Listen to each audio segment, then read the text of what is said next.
तो last video में हमने किया था effects of autocorrelation on OLS estimators का first part, that is OLS estimators are still unbiased. ठीक है, अब हम नेक्स्ट पार्ट करेंगे the variance of OLS estimators are under estimated.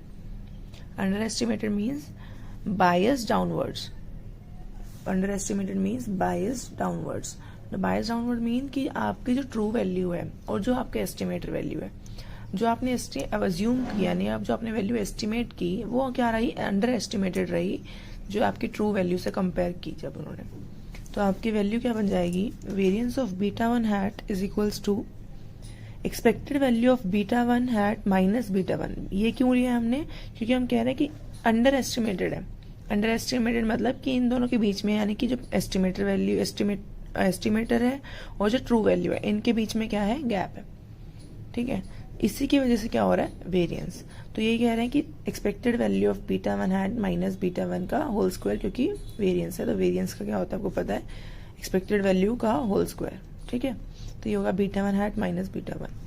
अब देखो, एक चीज आपने लास्ट वीडियो में की थी, यहाँ आपने क्या निकाला था? बीटा वन हैट निकाला था। Beta one hat is equals to beta one summation x I square divided by summation x I square, यानी कि कैंसिल होकर क्या बन जाएगा? वन। ये हो गया summation x i u i summation x I square. ठीक है, अगर हम बीटा वन हैट को यहीं रखें और बीटा वन को इधर ले आए, जैसे बीटा वन हैट यहीं रखा, minus beta one is equals to summation x i u i summation x I square. इस वैल्यू को हम पुट कर सकते हैं यहाँ पर, beta one hat minus beta one में, ये हमने पुट किया यहाँ पर, और होल स्क्वायर। ठीक है, इसके बाद देखो आगे। अब आपको एक चीज पता है, अब ये वाली चीज उठाओ सिर्फ। अब आपको एक चीज पता है कि summation x i u I divided by summation x I square, ये चीज है। आपने एक चीज की थी फर्स्ट चैप्टर में कि x I summation x I square, ये वैल्यू क्या होती है? के आई। तो हम इसको लिख सकते हैं summation K I u i, यानी कि variance of beta one hat is equals to expected value of beta one hat minus beta one का होल स्क्वायर। इसको हम लिख सकते हैं expected value of summation x i u i summation x I square का whole square, और इसको हम लिख सकते हैं एक्सपेक्टेड वैल्यू ऑफ के आई समेशन के आई यू आई का होल स्क्वायर। ये चीज आपको समझ आई? नहीं, ये किसी को डाउट हो तो मेरे को बता देना व्हाट्सएप। ठीक है, अब देखो, अब इसको कह रहे हैं, अब इसको हम खोलेंगे स्क्वायर को। अब इसमें एक चीज याद रखना, जब हम स्क्वायर को खोलते थे तो हम डायरेक्टली क्या करते थे? Summation K I square you I square. अब यहाँ पर क्या है? यू आई आपका है कोरिलेटेड, ऑटो कोरिलेटेड की यू आई है, इसलिए हम क्या करेंगे यहाँ पर, हम जब इसको खोलेंगे तो फॉर्मूला देखो कैसे खोलेगा ये। देखो, जब हम इसको खोलेंगे तो क्या बन जाएगा ये, और एक्सपेक्ट और ई भी लगा देंगे साथ में, एक्सपेक्टेशंस भी लगा देंगे। तो ये क्या बन जाएगा? एक्सपेक्टेड वैल्यू ऑफ के I square summation K I square expected value of U I square plus 2 K I K J expected value of U I U J. ये क्यों, ये टर्म क्यों ऐड हुई है? क्योंकि हम बोल रहे हैं, क्योंकि यहाँ पर क्या है, जो यू है वो आपका, वो क्या है? Auto correlated.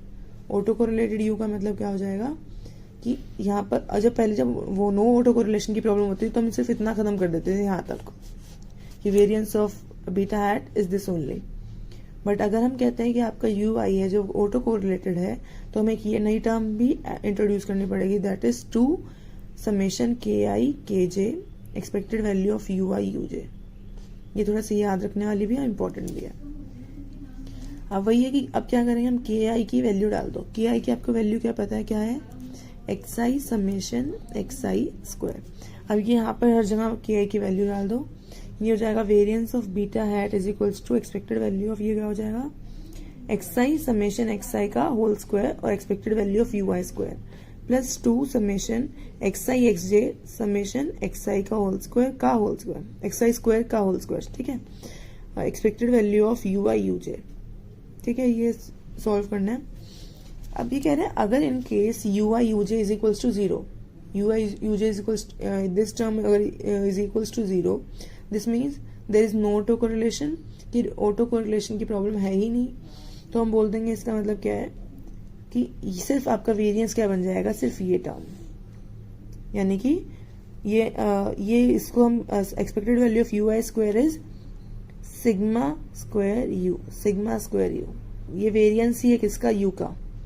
तो ये हम क्या लिख सकते हैं इसको? Sigma square you. और ये क्या बन जाएगा आपका समेशन के आई स्क्वायर। तो यानी कि इसकी वैल्यू क्या बन गई summation sigma U square divided by summation x I का स्क्वायर। ये कब होगा जब आपके U I U J is equals to 0, that is there is no autocorrelation between the error terms.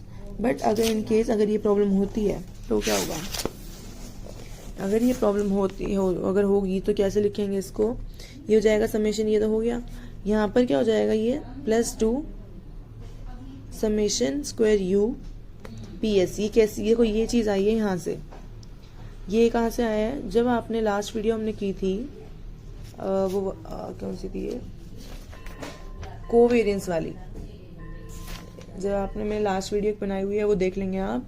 जो हमने लास्ट वीडियो की थी उसमें हमने एक वैल्यू निकाली थी, ये देखो expected value of U T minus 1 is equals to और coefficient of correlation sigma square, किसका सिग्मा स्क्वायर यू स्क्वायर। देखो ये क्या कह रहे हैं कि अगर हम बोल रहे हैं कि अगर ऑटो कोरिलेशन की प्रॉब्लम है, ऑटो कोरिलेशन की प्रॉब्लम है तो इसका मतलब क्या है कि expected value of the error terms is not equals to 0।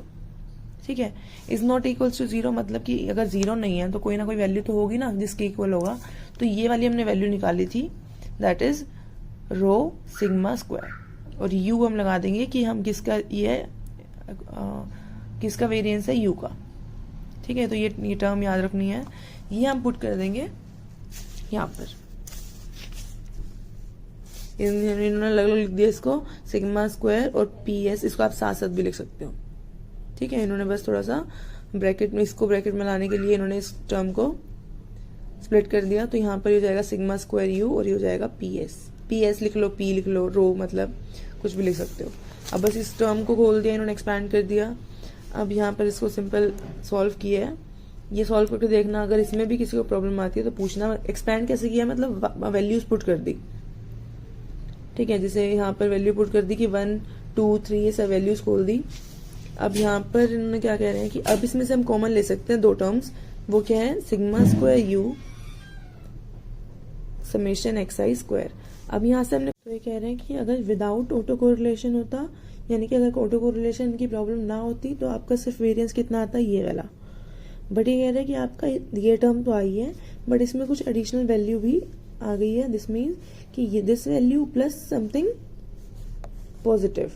ठीक है, तो इसका मतलब क्या हो जाएगा, जो आपका अंडर एस्टिमेट, जो आपका OLS एस्टिमेटर है in the presence of auto correlation, वो क्या हो रह जाएगा आपका under estimated.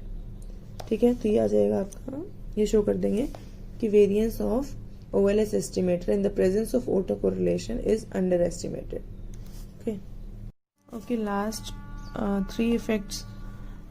Predictions will be inefficient, means if the UIs are autocorrelated, the predictions based on OLS estimators will be inefficient. मतलब जो भी आप results निकालोगे, जो भी आप predictions करोगे depending upon the OLS estimators, those are autocorrelated, will be inefficient. Because वही सेम प्रॉब्लम है कि predictions made on the OLS estimates will be incorrect because the predictions will have the large variances as compared to the estimators obtained from the other methods of estimations. कि वहीं पे हमने जो भी second problem की थी, variance जो under estimated रह जाता है, उसी वजह से आपका प्रोडक्शन भी क्या हो जाएंगी, अंडर एस्टिमेटेड रह जाएंगी, ultimately which will lead to inefficient results. Next, the confidence intervals are unnecessarily widened and the test of significance are less powerful.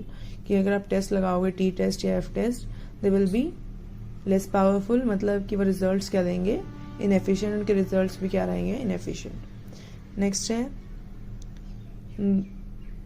though the OLS estimators are unbiased, they are likely to give a disturbed picture of the true population value in any particular sample. वही है कि बस true picture नहीं मिलेगी. In case of autocorrelation, the OLS estimates will not give the true picture. तो ये आपके effects हो जाएंगे।